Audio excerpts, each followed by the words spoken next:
ನಮಸ್ಕಾರ. ಒಂದು ಸೈಟನ್ನು ಪರ್ಚೇಸ್ ಮಾಡಬೇಕಾದ್ರೆ ಏನು ಮುಂಜಾಗ್ರತೆ ವಹಿಸಬೇಕು, ಏನೇನು ಪ್ರಿಕಾಷನ್ ತಗೋಬೇಕು, ಯಾವ ಡಾಕ್ಯುಮೆಂಟ್ಸ್ ತಗೋಬೇಕು, ನಾವು ಲೀಗಲಿ ಹೆಂಗೆ ಮಾಡಿಸ್ಬೇಕು ಅಂತ ಹೇಳ್ಬಿಟ್ಟು ಇವತ್ತಿನ ತಂದಿರುವಂತಹ ವಿಚಾರವಾಗಿದೆ. ಏನಪ್ಪಾ ಅಂತ ಹೇಳಿದ್ರೆ, ರಾತ್ರಿ ಪಬ್ಲಿಕ್ ಟಿವಿಯಲ್ಲಿ ಒಂದು ನ್ಯೂಸ್ ನೋಡಿದೆ. ಏನಂದ್ರೆ ಸಿಲಿಕಾನ್ ಸಿಟಿಯಲ್ಲಿ JCB ಲಾಭರ ಅಂತ ಹೇಳ್ಬಿಟ್ಟು ನಾನು ನೋಡಿದೆ. ಮತ್ತೆ ಅದು ಏನಪ್ಪ ವಿಚಾರ ಅಂದ್ರೆ, ದೊಡ್ಡಮಂಗಲ ಕೆರೆಯಲ್ಲಿ 56 ಎಕರೆ ಅದು ಟೋಟಲ್ DC ಮುಖಾಂತರ ಮನೆ ಎಲ್ಲ ಡೆಮಾಲಿಷನ್ ಮಾಡಿದ್ರೆ. ಏನಪ್ಪಾ ಅಂತ ಹೇಳಿದ್ರೆ, 4 ಎಕರೆ 22 ಗುಂಟೆಯಲ್ಲಿ DC ಕನ್ವರ್ಷನ್ ಮಾಡಿ ಸೈಟ್ ಮಾಡಿ ಅದನ್ನೆಲ್ಲ ಸೇಲ್ ಮಾಡಿದ್ದಾರೆ. ಪಾಪ ಬಡವರಿಗೆ ಅವರು ಬಾಯಿ ಬಡ್ಕೊಂಡು ಕಿರ್ಚಾಡ್ಕೊಂಡು ಪೇಪರ್ ಎಲ್ಲ ಬಿಸಾಕಿ ನಾವು ಇಲ್ಲೇ ಸಾಯ್ತೀವಿ ಅಂತ ತಲೆ ಹಿಂಗ್ ಹೊಡ್ಕೊಂಡು ಎಲ್ಲ ಅದೆಲ್ಲ ನೋಡಿ ನನಗೊಂದು ಸ್ವಲ್ಪ ನೋವಾಯ್ತು. ಏನೋ ಸೈಟ್ ಬಗ್ಗೆ ಒಂದ್ ಸ್ವಲ್ಪ ನಾನು ಹೇಳ್ಬೇಕಂತ ಒಂದು ಕಾನ್ಸೆಪ್ಟ್ ನಾನು ಅನ್ಕೊಂಡೆ. ಯಾರಿಗೋ ಒಬ್ಬ ಹೆಲ್ಪ್ ಆಗ್ಲಿ ಅನ್ನೋ ಉದ್ದೇಶಕ್ಕೆ ನಾನು ಈ ವಿಡಿಯೋ ಮಾಡ್ತಿದ್ದೇನೆ. ಮತ್ತೆ ಏನೇನ್ ಡಾಕ್ಯುಮೆಂಟ್ಸ್ ನಾವು ಡೆವಲಪ್ ನಾವೇ ಒಂದು ಸೈಟ್ ತಗೋಬೇಕಾದ್ರೆ ಏನೇನು ಡಾಕ್ಯುಮೆಂಟ್ಸ್ ಬೇಕಂತ ಹೇಳಿದ್ರೆ, ಮುಖ್ಯವಾಗಿ ಮೊದಲನೇದಾಗಿ ಮದರ್ ಡೀಡ್, ಮೂಲ ದಾಖಲೆ ಅಂತಾರೆ ನಮ್ಮ ಕನ್ನಡದಲ್ಲಿ. ಮದರ್ ಡೀಡ್ ಅಲ್ಲಿ ಬಂದ್ಬಿಟ್ಟು ಮೊದಲು ಯಾರಿದ್ರು ಆ ಜಮೀನು ಓನರ್ ಮೊದಲು ಯಾರಿದ್ರು ಅಂತ ಹೇಳ್ಬಿಟ್ಟು ಅದರಲ್ಲಿ ತೋರಿಸುತ್ತೆ. ಈಗ ಪ್ರೆಸೆಂಟ್ ಯಾರಿದ್ದಾರೆ ಅಂತ ಹೇಳ್ಬಿಟ್ಟು ನಿಮ್ಗೊಂದು ಕ್ಲಿಯರ್ ಕಟ್ ಆಗಿ ಅರ್ಥ ಆಗ್ಬಿಡುತ್ತೆ. ನೆಕ್ಸ್ಟ್ ಬಂದ್ಬಿಟ್ಟು ಮುಟೇಷನ್ ರಿಜಿಸ್ಟ್ರೇಷನ್, ಕರೆಂಟ್ ಓನರ್ ಯಾರಿದ್ದಾರೆ ಮತ್ತೆ ಯಾರಿಗ್ಯಾರಿಗೆ ವರ್ಗಾವಣೆ ಆಗಿದೆ ಅಂತ ಹೇಳ್ಬಿಟ್ಟು ಮುಟೇಷನ್ ರಿಜಿಸ್ಟ್ರೇಷನ್ ಕಾಪಿಯಲ್ಲಿ ತೋರಿಸುತ್ತೆ. ಅದ್ ನೀವು ಕ್ಲಿಯರ್ ಆಗಿ ಚೆಕ್ ಮಾಡ್ಕೋಬಹುದು. ಮತ್ತೆ ನೆಕ್ಸ್ಟ್ ಬಂದ್ಬಿಟ್ಟು RTC, ನಾವು ಕಾಮನ್ ಆಗಿ ಪಾನಿ ಅಂತೀವಲ್ಲ ಕನ್ನಡದಲ್ಲಿ, ಅದು RTC, ರೆಕಾರ್ಡ್ಸ್ ಆಫ್ ರೈಟ್ಸ್ ಅಂತ ಹೇಳ್ಬಿಟ್ಟು.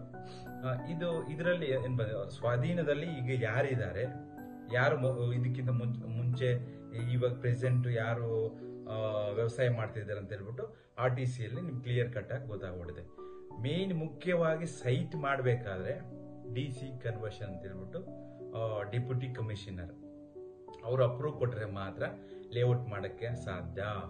ಇದ್ರಲ್ಲಿ ಬಂದ್ಬಿಟ್ಟು DC ಕನ್ವರ್ಷನ್ ಅಲ್ಲಿ ಯೆಲ್ಲೋ ಬೋರ್ಡ್ ಬರುತ್ತೆ, ಯೆಲ್ಲೋ ಬೆಲ್ಟ್ ಝೋನ್ ಬರುತ್ತೆ, ಗ್ರೀನ್ ಬೆಲ್ಟ್ ಝೋನ್ ಬರುತ್ತೆ.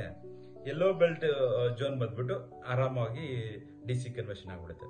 ಮತ್ತೆ ಗ್ರೀನ್ ಬೆಲ್ಟ್ ಝೋನ್ ಬಂದ್ಬಿಟ್ಟು ಅದರಲ್ಲಿ ಕಷ್ಟ ಆಗುತ್ತೆ. ಮತ್ತೆ ಅದು ಬಂದ್ಬಿಟ್ಟು DC ಅವರು ನಾನ್ ಅಗ್ರಿಕಲ್ಚರ್ ರೆಸಿಡೆನ್ಷಿಯಲ್ ಅಂತ ಹೇಳ್ಬಿಟ್ಟು ಮೆನ್ಷನ್ ಮಾಡಿದ್ರೆ ಅಧಿಕೃತವಾಗುತ್ತೆ, ಮನೆ ಕಟ್ಟೋಕೆ ಅಧಿಕೃತವಾಗುತ್ತೆ, ಏನ್ ಸಮಸ್ಯೆ ಬರೋದಿಲ್ಲ. ನೆಕ್ಸ್ಟ್ ಬಂದ್ಬಿಟ್ಟು layout approve, layout plan approve ಅಂತ ಹೇಳ್ಬಿಟ್ಟು ಆಯಾ ಲೋಕಲ್ ಅಥಾರಿಟಿ ಪ್ರಾಧಿಕಾರದಿಂದ ಲೇಔಟ್ ಅಪ್ರೂವ್ ಪ್ಲಾನ್ ತಗೊಂಡಿರ್ಬೇಕು. ಇಲ್ಲ ಅಂದ್ರೆ ನೀವು ಮತ್ತೆ ಮುಂದಿನ ತಿಂಗಳಲ್ಲಿ ಸಮಸ್ಯೆಗೆ ಬೀಳ್ತೀರಾ. ಅಪ್ರೂವ್ ಆಗಿದೆ ಇಲ್ಲ ಅಂತ ಚೆಕ್ ಮಾಡಬೇಕು. ಅಪ್ರೂವ್ ಆಗಿದ್ರೆ ರೋಡ್ ಎಷ್ಟಿದೆ, ಈ ಮೇನ್ ರೋಡ್ ಬಂದ್ಬಿಟ್ಟು 40 ಫೀಟ್ ರೋಡ, ಸಬ್ ರೋಡ್ ಬಂದ್ಬಿಟ್ಟು 30 ಫೀಟ್ ರೋಡ, ಮತ್ತೆ STP ಇಲ್ಲಿ ಬರುತ್ತೆ, STP ಎಷ್ಟು ಸೈಜ್ ಇದೆ, ಪಾರ್ಕ್ ಇಲ್ಲಿ ಬರುತ್ತೆ, ಪಾರ್ಕ್ ಎಷ್ಟೆಷ್ಟು ಸೈಜ್ ಬರುತ್ತೆ, ಮತ್ತೆ ಅದರಲ್ಲಿ ಎಲ್ಲೆಲ್ಲಿ ಎಲ್ಲೆಲ್ಲಿ UGD ಕನೆಕ್ಷನ್ಸ್ ಎಲ್ಲೆಲ್ಲಿ ಬರುತ್ತೆ, ಇದೆಲ್ಲ ನೀವು ಕ್ಲಿಯರ್ ಆಗಿ ಪ್ಲಾನ್ ಅಪ್ರೂವಲ್ ನೋಡಬಹುದು. ಇದು ವೆರಿ ಇಂಪಾರ್ಟೆಂಟ್ ಆಗುತ್ತೆ, ಇದನ್ನು ಚೆಕ್ ಮಾಡ್ಕೋಬೇಕು. ಮತ್ತೆ NOC, ಆಯಾ ಜಿಲ್ಲೆ ಸ್ಪೆಷಲ್ ಲ್ಯಾಂಡ್ ಅಕ್ವಿಯೇಷನ್ ಆಫೀಸ್ ಇರುತ್ತೆ, ಅದರಲ್ಲಿ NOC ಪಡ್ಕೊಂಡಿದಾರಾ ಇಲ್ಲ ಅಂತ ಹೇಳ್ಬಿಟ್ಟು ನೀವು ಚೆಕ್ ಮಾಡ್ಕೊಂಡು ಆ ಡಾಕ್ಯುಮೆಂಟ್ ಇಸ್ಕೋಬೇಕು. ಮತ್ತೆ KADB ಅಂದ್ರೆ ಇಂಡಸ್ಟ್ರಿಯಲ್ ಅಂತಾರೆ, ಅದ್ರ ಕಡೆಯಿಂದ ಏನಾದ್ರೂ ಅಕ್ವಿಯೇಷನ್ ಇದೆಯಾ, ಯಾವ್ದಾದ್ರು NOC ತಗೊಂಡಿದಾರಾ ಅಂತ ಹೇಳ್ಬಿಟ್ಟು ನೀವು ನೋಡ್ಬೇಕು. ಮತ್ತೆ ಮುಖ್ಯವಾಗಿ KEB ಬೆಸ್ಕಾಂ ಕಡೆಯಿಂದ NOC ತಗೊಂಡಿ ಸೈಟ್ ಮಾಡ್ಬೇಕಾದ್ರೆ KEB ಬೆಸ್ಕಾಂ ಕಡೆಯಿಂದ ತಗೊಂಡಿರ್ಬೇಕು. ಏನಪ್ಪಾ ಉದ್ದೇಶ ಅಂತ ಹೇಳಿದ್ರೆ, ಹೈಟೆನ್ಷನ್ ಲೈನ್ ಬಂದಿದೆಯಾ ನಮ್ಮ ಸೈಟ್ ಅಲ್ಲಿ, ಏನಾದ್ರೂ ಫ್ಯೂಚರ್ ಒಂದು 5 ವರ್ಷ ಹೈಟೆನ್ಷನ್ ಲೈನ್ ಬರ್ಬೋದಾ, ಪವರ್ ಗ್ರೇಡ್ ಪ್ಲಾಂಟ್ ಏನಾದ್ರು ಬರ್ಬೋದಾ, ಇದೆಲ್ಲ ಚೆಕ್ ಮಾಡೋಕ್ಕೋಸ್ಕರ ಬೆಸ್ಕಾಂ KEB ಕಡೆಯಿಂದ NOC ತಗೊಂಡಿರ್ಬೇಕು. ಮತ್ತೆ ಸೈಟ್ ರಿಲೀಸಿಂಗ್ ಆರ್ಡರ್, ಇದು ವೆರಿ ಇಂಪಾರ್ಟೆಂಟ್ ಆಗುತ್ತೆ. ಸೈಟ್ ರಿಲೀಸಿಂಗ್ ಆರ್ಡರ್ ಇಲ್ಲ ಅಂದ್ರೆ ನೀವು ಯಾವುದೇ ಕಾರಣಕ್ಕೂ ಮನೆ ಕಟ್ಟಕ್ಕಾಗಲ್ಲ, ಮತ್ತೆ ಸಮಸ್ಯೆಯಲ್ಲಿ ಬೀಳ್ತೀರಾ. ಅದಕ್ಕೆ ಸೈಟ್ ರಿಲೀಸಿಂಗ್ ಆರ್ಡರ್ ಇದೆಯಾ ಕಾಪಿ ತೋರಿಸಿ ಕೊಡಿ ಅಂತ ಹೇಳ್ಬಿಟ್ಟು ನಿಕಲ್. ಮುಖ್ಯವಾಗಿ ಬಂದ್ಬಿಟ್ಟು ಇದರಲ್ಲಿ JD, ಜಾಯಿಂಟ್ ವೆಂಚರ್ ಅಗ್ರಿಮೆಂಟ್ ಅಂತ ಹೇಳ್ಬಿಟ್ಟು, ಜಾಯಿಂಟ್ ವೆಂಚರ್ ಅಗ್ರಿಮೆಂಟ್ ಅಂದ್ರೆ ಆ JD ಯಲ್ಲಿ 50-50 ಇಲ್ಲ 60-40 ಅಂತ ರೇಷಿಯೋ ಮಾತಾಡ್ಕೊಂಡಿರ್ತಾರೆ. ಇಲ್ಲ ಓನರೇ ಡೆವಲಪರ್ ಆದ್ರೆ ಏನ್ ಸಮಸ್ಯೆ ಬರೋದಿಲ್ಲ.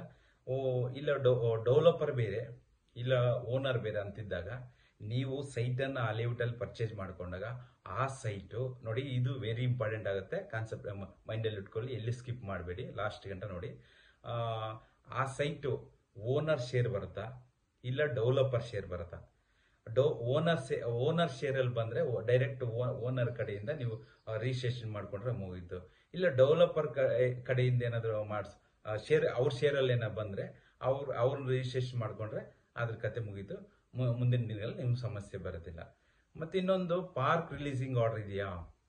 ಇದು ಪಾರ್ಕ್ ರಿಲೀಸಿಂಗ್ ಆರ್ಡರ್ ಯಾಕಪ್ಪ ರಿಲೀಸಿಂಗ್ ಆರ್ಡರ್ ಇದೆಯಾ ಅಂತ ಹೇಳಂದ್ರೆ, ನಿಮ್ ಸೈಟ್ ಏನಾದ್ರು ಪಾರ್ಕ್ ಅಟ್ಯಾಚ್ ಪಕ್ಕದಲ್ಲಿ ಇದೆಯಾ, ಏನಾದ್ರು ಪಾರ್ಕ್ ಪಕ್ಕದಲ್ಲಿ ಬರುತ್ತಾ, ಏನಾದ್ರು ಅಲ್ಲಿ ಕ್ರೌಡ್ನೆಸ್ ಬರುತ್ತಾ, ಆ ಉದ್ದೇಶಕ್ಕೆ ನೀವು ಪಾರ್ಕ್ ರಿಲೀಸಿಂಗ್ ಆರ್ಡರ್ ಇದೆಯಾ ಇಲ್ಲ ಅಂತ ಹೇಳ್ಬಿಟ್ಟು ನೀವು ಚೆಕ್ ಮಾಡ್ಕೋಬಹುದು. ಮತ್ತೆ ಫೈನಲ್ ಆಗಿ ಇದೆಲ್ಲ ಕಾನೂನಾತ್ಮಕವಾಗಿ ಎಲ್ಲ ಮಾಡಿದ್ರೆ ರೇರ್ ಅಪ್ರೂವ್ ಅಂತ ಸಿಗುತ್ತೆ. ಮತ್ತೆ ನೀವು ಇವೆಲ್ಲ ಡಾಕ್ಯುಮೆಂಟ್ಸ್ ಅನ್ನು ನೀವು ಕಲೆಕ್ಟ್ ಮಾಡ್ಕೊಂಡ್ಬಿಟ್ಟು ನೀವು ಒಂದು ಒಳ್ಳೆ ಲಾಯರ್ನ ಅಡ್ವೊಕೇಟ್ನ ಕನೆಕ್ಟ್ ಮಾಡಿ ಇದು ಲೀಗಲ್ ಕೊಡಿ, ಟೈಟಲ್ ಕೊಡಿ ಅಂತ ಹೇಳ್ಬಿಟ್ಟು ಅವ್ರು ಮಾತಾಡಿದ್ರೆ ಅದು ಲೀಗಲ್ ಕೊಡ್ತಾರೆ. ನೀವು ಅದಕ್ಕೆ ಏನೇನ್ ಬೇಕೋ ಎಲ್ಲ ನೀವು ಡೆವಲಪರ್ ಮಾತಾಡ್ಕೊಂಡು ನೀವು ನಾನು ಹೇಳಿದ ಪ್ರಕಾರ ರಿಜಿಸ್ಟ್ರೇಷನ್ ಮಾಡ್ಕೊಂಡ್ರೆ ನಿಮ್ಗೆ ಯಾವುದೇ ತರ ತೊಂದರೆ ಬರೋದಿಲ್ಲ. ನೋಡಿ, ಈಗಿನ ದಿನಗಳಲ್ಲಿ ಒಂದೇ ಸೈಟ್ ಅನ್ನು ಒಬ್ಬರಿಂದ 3 ಅಗ್ರಿಮೆಂಟ್ ಮಾಡಿರೋದು ನಾನು ಕಂಡಾರ ನೋಡಿದ್ದೀನಿ. ದಯವಿಟ್ಟು ಯಾರು ಮೋಸ ಹೋಗ್ಬೇಡಿ ಅಂತ ಹೇಳುತ್ತಾ, ಯಾರ್ಯಾರು ನನ್ನ ಚಾನಲ್ ಸಬ್ಸ್ಕ್ರೈಬ್ ಆಗಿಲ್ಲ ಸಬ್ಸ್ಕ್ರೈಬ್ ಆಗಿ, ಮುಂದಿನ ದಿನಗಳಲ್ಲಿ ನಿಮಗೆ ಫಸ್ಟ್ ನಾನು ಯಾವುದೇ ವಿಡಿಯೋ ಮಾಡಲಿ ನಿಮಗೆ ನೋಟಿಫಿಕೇಶನ್ ಬರುತ್ತೆ ಅಂತ ಹೇಳುತ್ತಾ ಎಲ್ಲರಿಗೂ ನಮಸ್ಕಾರ.